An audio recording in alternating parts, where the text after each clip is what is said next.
extend my sincere gratitude and appreciation to Dr. Greg Mills and the Bernhurst Foundation for organizing this important African Security Dialogue Conference in our country and in our capital, Hargeisa.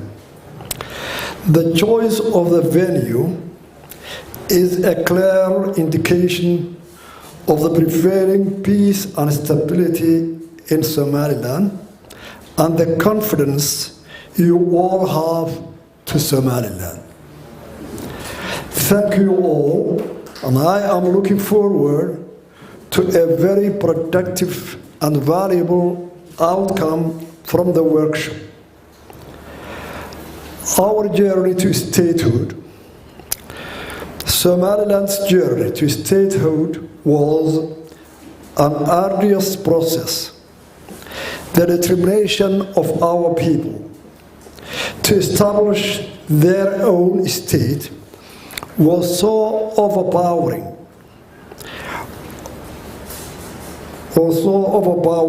and transcended all obstacles upon the liberation of our ravaged country from the tyranny of Sh.Barbaraawi. We inherited a war-ravaged country in which tens of thousands of our people had been killed, many thousands injured, and the main cities of our country, like Hargeisa, Burco, Gabile, almost entirely has been destroyed. To fully grasp the terrors and the horrors visited about our cities, just imagine and fully look today at what's happening on Mariupol and other cities in Ukraine. Despite the infrastructure has been destroyed and Somaliland's territory extensively have been mined, millions of internally and externally displaced people were starting to return home and they needed support. During the struggle against the regime,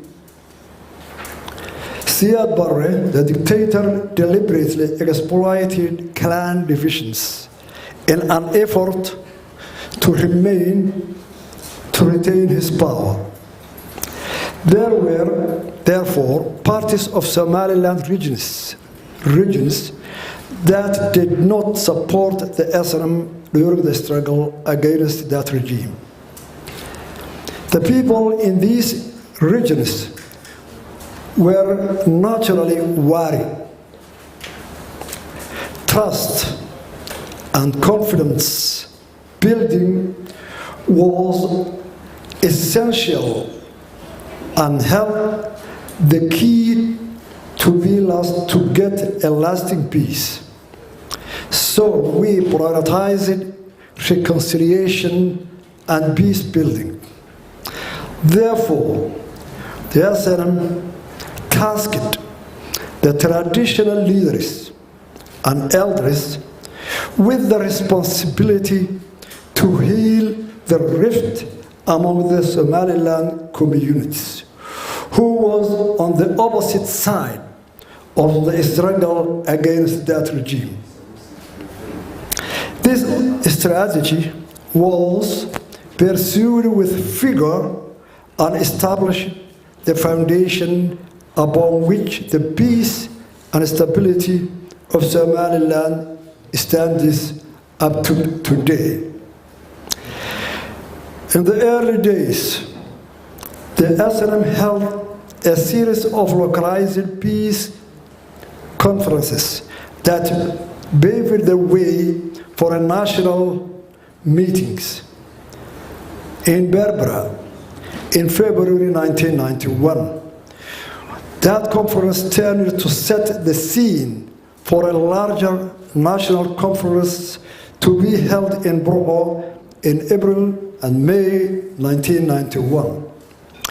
These series of localized meetings were instrumental in trust building, reconciliation, and cemented peace among the people of Somaliland.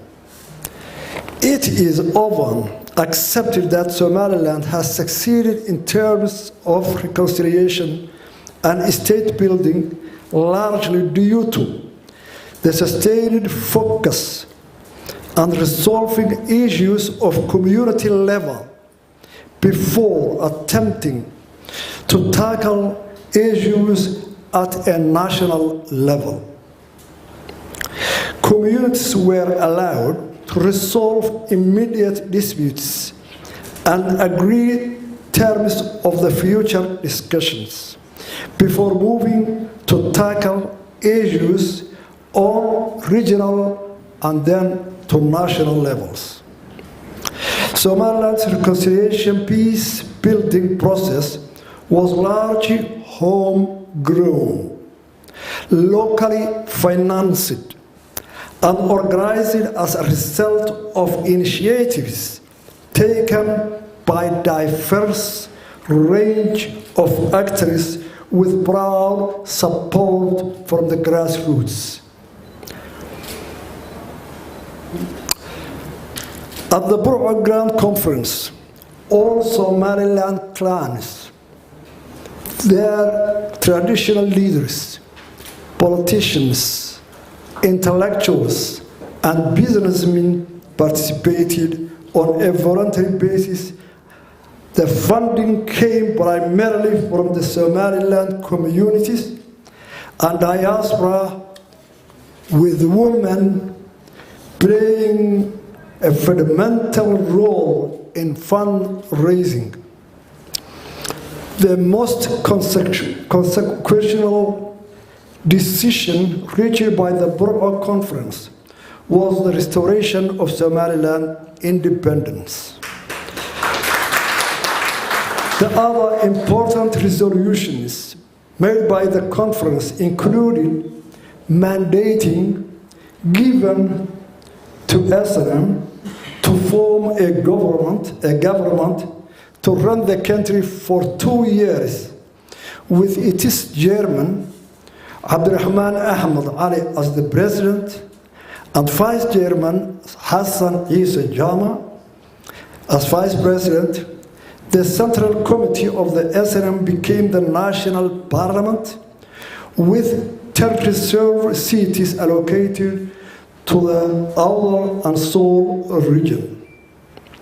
The democratic culture of SNM, even before the liberation of the country, played an important role in its acceptance to run the country only for 2 years. During the time of Liberation Front, SNM had elected 5 chairmen, with each one succeeding his predecessor in a peaceful transfer of power. It had its executive committee, which acted as a government, and a central committee acting as a parliament. It had a singular chain of command, even though its arms were located in various parts of the country and were supported logistically and financially by different communities. Immediately upon becoming the government, the SNM government found itself in a dire financial situation. The communities that provided support to the Liberation Front during the struggle now needed support from the government. There was a constant tension as the government was unable to provide the basic services such as the salary of the troops. Subsequently, when the division within the SNM flared into conflict, as happened in 1991 and 94, the system of customary leadership kicked in and enabled the elders to apply traditional conflict resolution procedures. The actual process of state building in Somaliland started with the Borama Conference. The Borama Conference was very different from that which was held in Borama. Unlike the Borama Conference, which was primarily concerned with the reconciliation, peace building, and determination of the future of Somaliland, the purpose of the Borama Conference was to establish the system of governance that would be employed in the future. The Borama Conference lasted more than 5 months, which allowed the stakeholders to debate a wide range of topics of national level concerning to address the stakeholders' future government and their administration, how it will look future. Borama Conference achieved a great deal, including making the transition from the military government to a civilian one.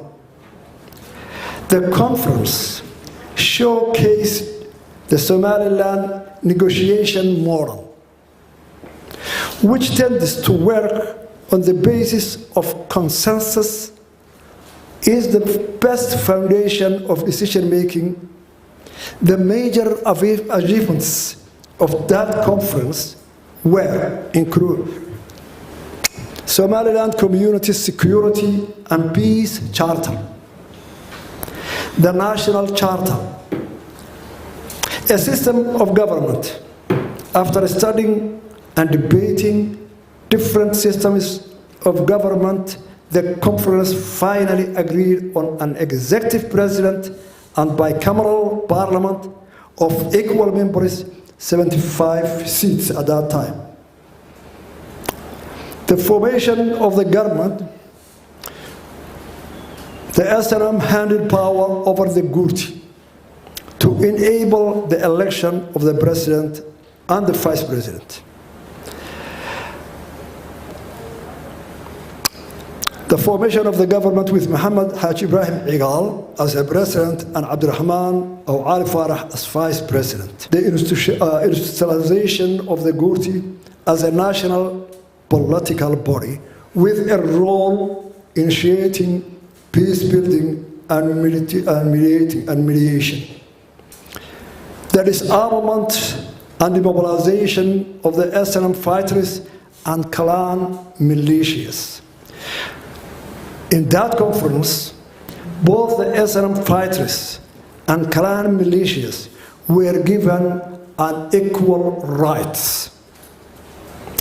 Borama Conference marked an enormous step in the establishment of the government that has persisted up to date. It's my pleasure today to have some of my senior participants in that Borama Conference and the other local conferences who started in 1991 from all the regions. Let me introduce you our Minister of Information, Master Kore. At that one, in 1991, he was a young lieutenant from the Siyaset regime when the government failed. And the first weeks of his fall, that failure of the government, he came to his region, Las Anod, and passed to Hargeisa, and he was one of the first personalities who have the courage to come and to discuss and participate in discussions with the SNM. His counterpart at that time, who was the opposite side, was one of the leaders and the commanders of our SNM forces, who was an old and experienced Colonel Mohammed Gahin, the Minister of the Interior. They were the first personalities who were sitting together on opposite sides at that time. The other person I'm introducing you is Abdullahi Mohammed Duale, our ex-foreign minister. He was an SNM veteran, and at that time, he is also from the eastern regions, and he was the intellectuals who at that time were leading that meetings in the far remote villages. Conference between Kore and Commander Kahin.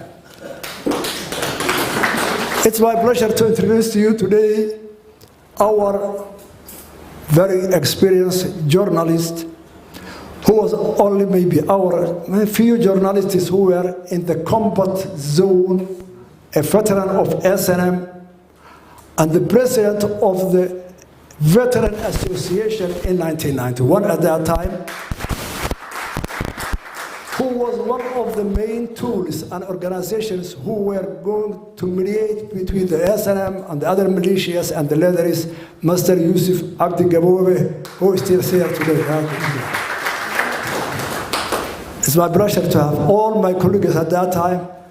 At that time, I was the Minister of Interior, and all of them were helping me, and they were facilitators to make all these decisions.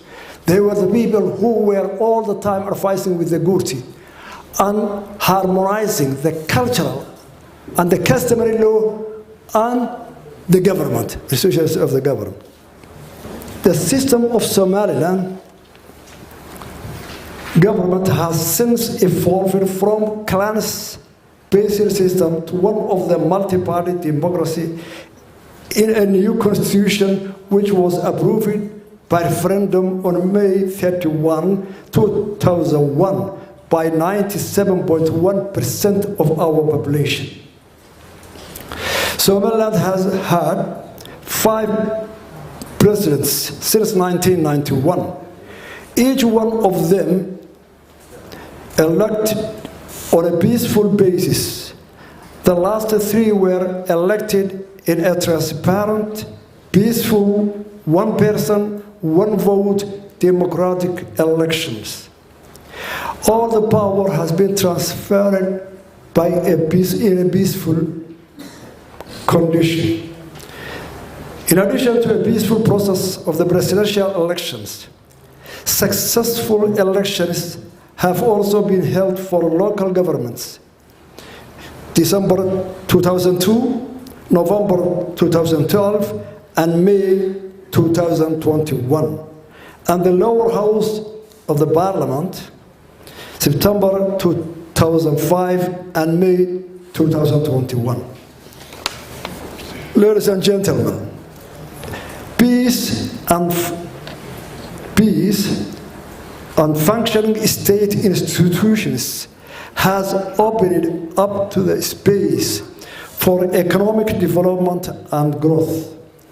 As a nation of entrepreneurs, the private sector quickly flourished. Today, the private sector constitutes almost 90% of our GDP. It is the intention of the government to nurture and to facilitate the growth of our private sector, which is the main engine of our economic growth. I would like to highlight the following as the major lessons we learned from our journey to statehood. Peace is the foundation upon which state building and economic development are anchored. Homegrown peace and national reconciliation at the grassroots level is more sustainable than internationally driven imposed peace. SNM policy of non-recrimination against the non-SNM communities enabled meaningful dialogue between the adversaries, in which communities are supported the Barre regime were able to play a genuine part in negotiating the terms of peace and the future of a government.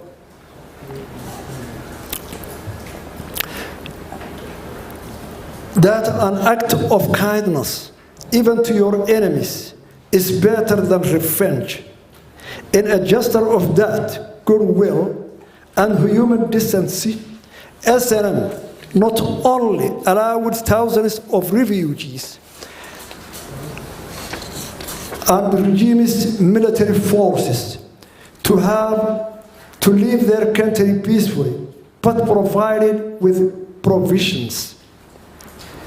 Nearly 1,000 soldiers from the Sh.Barbaraawi regime who were from Somalia has been allowed to go freely to their country with logistical support in the hands of General Arre. And that was negotiated by the SNM elders and leaders in Burro. That the nation is bigger than the individual or group of power to an elected civilian government. SNM was only the National Liberation Front in Africa that voluntarily handed over power to the civilian administration peacefully and willingly. Thus, gaining the confidence of those that did not support it during the liberation of the struggle have also supported them for building the government institutions in Somaliland. A resilient and determined people can overcome an enormous challenge. After 31 years of independence, Somaliland, with limited international support and enormous needs and challenges, is thriving and capable of managing its own affairs. The private sector is the main engine of economic growth. And the role of the government is to nurture the private sector through provision of conducive environment, targeted and the right amount of international aid is far better than an overwhelming and unaccountable aid which only breeds corruption and a source of conflict. Thank you very much.